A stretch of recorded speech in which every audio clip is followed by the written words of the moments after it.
Hey, we'll see. Now we're gonna flip back to DC. I have a little thing we're gonna alternate a little bit today, just to try to break it up. So this I don't know if this next one really came out of nowhere, so to speak. It had been rumored, had been hinted at, but Joker is officially getting a sequel. We did get a title. It is called, and forgive my French, Joker Folie à Deux. I'm assuming that is not a working title and is the actual title.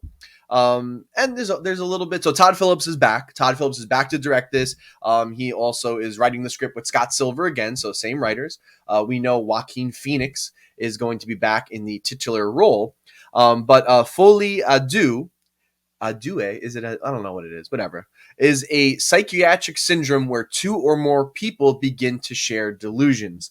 So right off the bat, everyone started saying, "Okay, it's going to be a Joker Harley Quinn movie." This, and that actually certainly seems like it could be the case. Might be a little on the nose. Might be confusing, being that. Well, is it confusing? I don't know. We have the Barry Keoghan Joker, and we know that this exists in its own universe, and we have Joaquin Phoenix.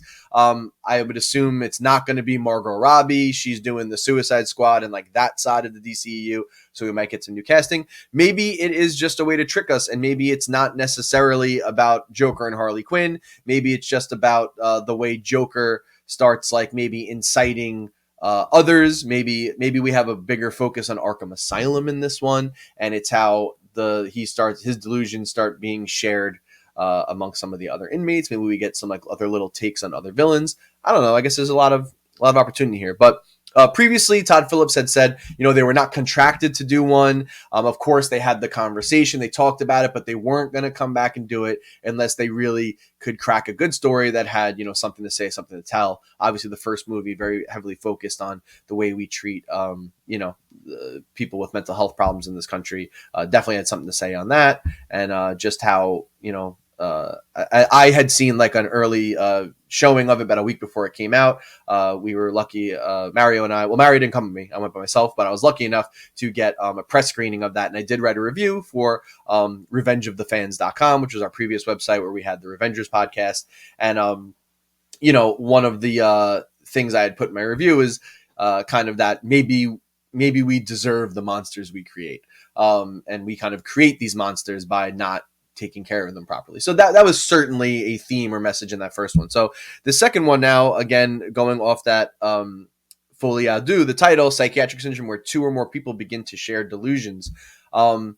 It's interesting. Like, I'm wondering what this one's going to say. I mean, obviously they can carry on that theme of like, hey, look, this is what happens, but maybe that, crazy breeds more crazy or something like that. I don't know where they could go with this, or how, you think about it in terms of our current world and how some of these like, wild conspiracies or, political, I'm not going to go like into it. You kind of know what I'm alluding to. Some of the crazy conspiracies and just stuff going on in politics lately that sometimes seem like delusions or delusional, and how when people start throwing those weird delusions out there, you see how easy it is for the dominoes to fall and for a lot of people to kind of fall for it as well. So I could see that being a commentary on where we're at, and, fake news media and whatever. I'll just say it, like, election fraud and all that stuff. I feel like,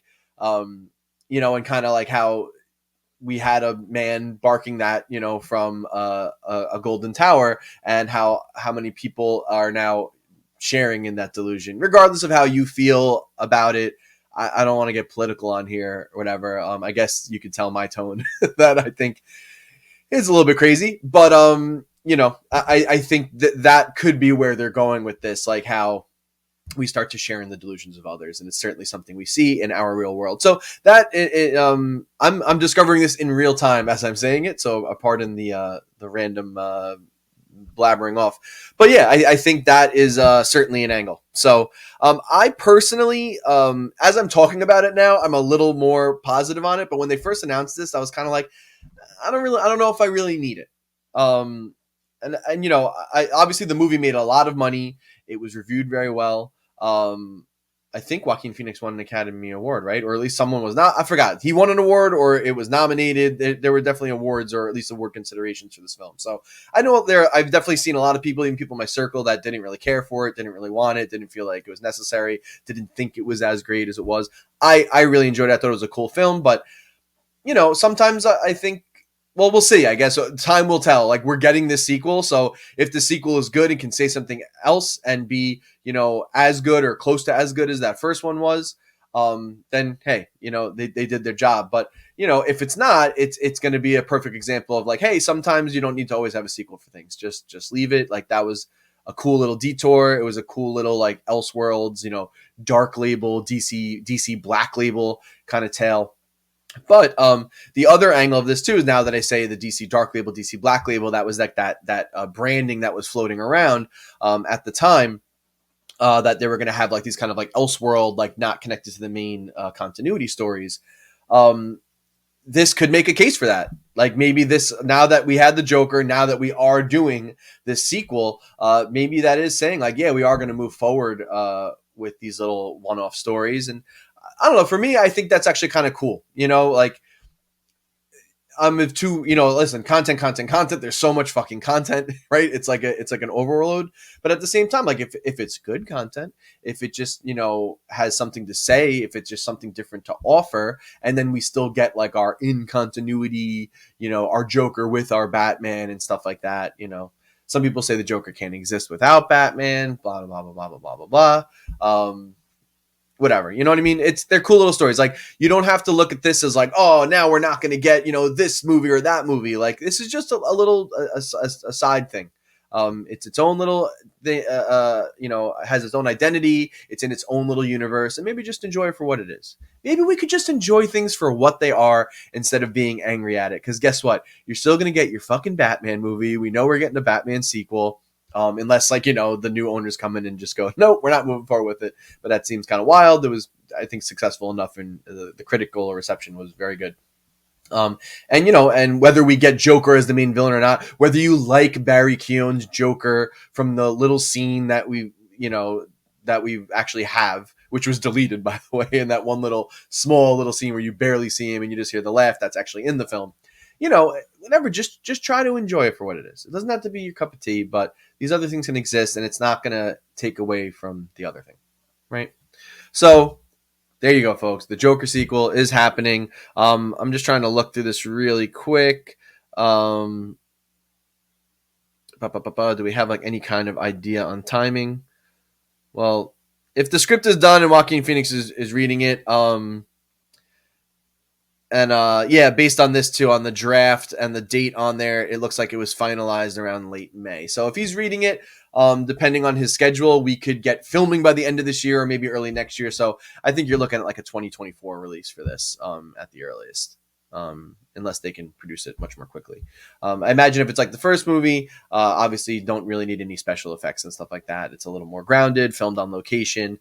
They just gotta, certainly a lot of work with sets and costumes, because you need to make, wherever you're shooting it, whether it's New York, Chicago, you need to like make it look like it's back in the 80s when the first one took place. Or that's the thing too, is we also don't know how long, how much time is going to have passed from the first movie to this movie. There could be several years in between. It could be right after. But yeah, it certainly just brings up a lot of questions. Even with the ending of the first film, kind of leaving it off like, was this all in his head? Was all of that a delusion? Did it happen or not? Has he been in the hospital the whole time? It was left with a lot of that. So I wonder if this is, and I don't know, that might have been kind of the cool thing for people. So ambiguous. So now when you do a sequel, do you have to kind of like, whether intentionally or unintentionally, do you answer some of those questions and make it less mysterious and make it less of like a intriguing movie? Time will tell.